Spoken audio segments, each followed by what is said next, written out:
All right, everyone. So, my fourth fundamental exam, MS-900, I got another pass.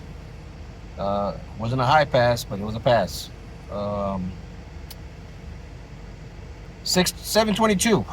So I am happy. Let me just adjust this real quick. I'm sorry. I'm happy with the score. Uh, I honestly figured that I was gonna fail it. This was a difficult exam for me to study. I think it's a lot of material to cover. Um, Looking at the scores, I scored, I would say, 80% on describe cloud concept, which is understandable. I am Cloud Essential certified. I did pass AZ-900, so that was pretty much easy information that I've already known. 65% on apps, 365 apps and services. About 60% on security, which I should have gotten higher because I passed the SC900, and then 70% on pricing, license, and support. So this is just another exam that's under my belt, and I really am really glad that I got it. I was planning to take the DP900, but I found that it was very code orientated, and I kind of just said, you know what, this is a little bit more difficult than I expected.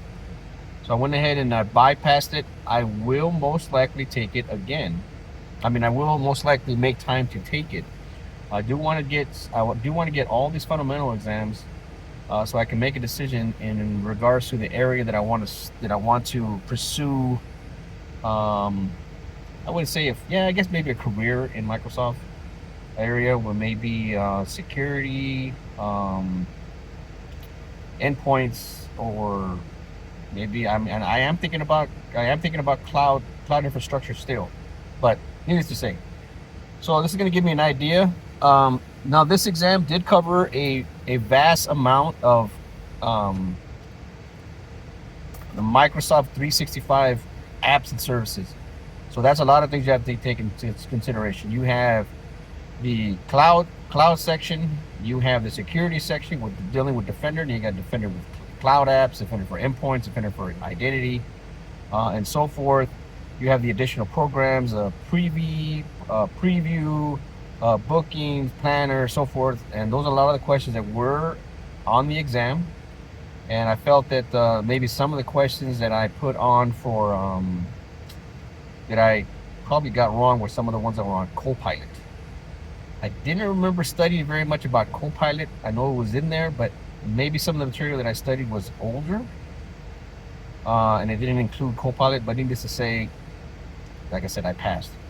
I am at a debating point where I am moving to either going back to the DP900, PL900. I did schedule the MB920 because I didn't want the voucher to run out. So that one I put it way ahead. So I am looking at the MB910 next. Whether or not I'll reevaluate the DP900, I'm not sure. But I think within the next 6 to 8 weeks, I'm going to be looking at the PL900 just to review it. I'm not going to take it. And I'm going to take the MB910 and 920. That'll be over the next 6 to 8 weeks. Gives me enough time to spread the study time between 2 weeks, 2 to 3 weeks, 2.5 weeks. And I want to look over the PL900 because I know there's a lot of information on that goes along with the MB910 and 920. So, needless to say, that those are some areas that I'm looking into. So let's go ahead and just talk about what I used. I did use Udemy. If you do the subscription, a lot of those about. Let me see real quick. So there was a total of 4 training courses that I did go for a total of, let's see, 10, 3, 2, maybe about 24 hours total. 24 hours, 25 hours of training. Okay. There was one practice exam that I purchased, which had 1,000 questions, but unfortunately for some reason or another, Udemy got rid of the course, so they gave me a refund, and I had to purchase another one that had about 500 questions.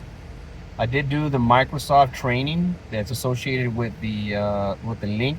If you go check out the exam, I did take several Microsoft assessments on their training site, and 2 books that I read were the Packt, okay, and then the Microsoft. Hold on, let me get the Microsoft. I will provide the information on those in the description below. And that's pretty much it. Go to push forward. I am a little behind on my plan. I am looking to lose some of the virtual training vouchers that I received with the virtual training, which is why I'm scheduling the 9/10 next, so I can get that voucher. I am going to lose the DP-900 and the PL-900 because I took them around the same time, so they expire around the same time. But I can take the opportunity to take those virtual trainings again and get those discounts. So those are very important. Those will give you 50% off on the exam, which brings it down in the United States from $99 to $49.50. $49.50. So I mean, these are just fundamental exams. They give you an idea of different areas. So like I said before, there are different areas that I'm looking into. I am still looking to do the MD 101, 102 and the MS-102 later on in the year, so that I can become endpoint expert. From what I understand, I know that covers a lot of information that was covered in this particular exam, the MS-900. But at this point, I am just rambling on, and I appreciate you watching the video. Information will be provided in the description below. Thank you for watching. Take care. Be safe. I'll keep you posted on any other shenanigans that I got going on. For my other viewers who tuned in to watch this video, I do have a couple of pistol builds. I still have to make time to take my lever action out to the range, so you can see that in action. I definitely have a lot of reloading to do. 223, 40, 38, 9mm. For those of you that don't watch my channel for that kind of topic, I mean that kind of content, it's just a side thing that I do, side hobbies. Needless to say, thank you for watching. Take care. Be safe. Post any comments, gripes, questions in the description, in the comments below. I appreciate your time. Take care. Be safe, and always do not quit. Keep going, because you're the only one that's going to be able to make time to make your future. Thanks again. Bye.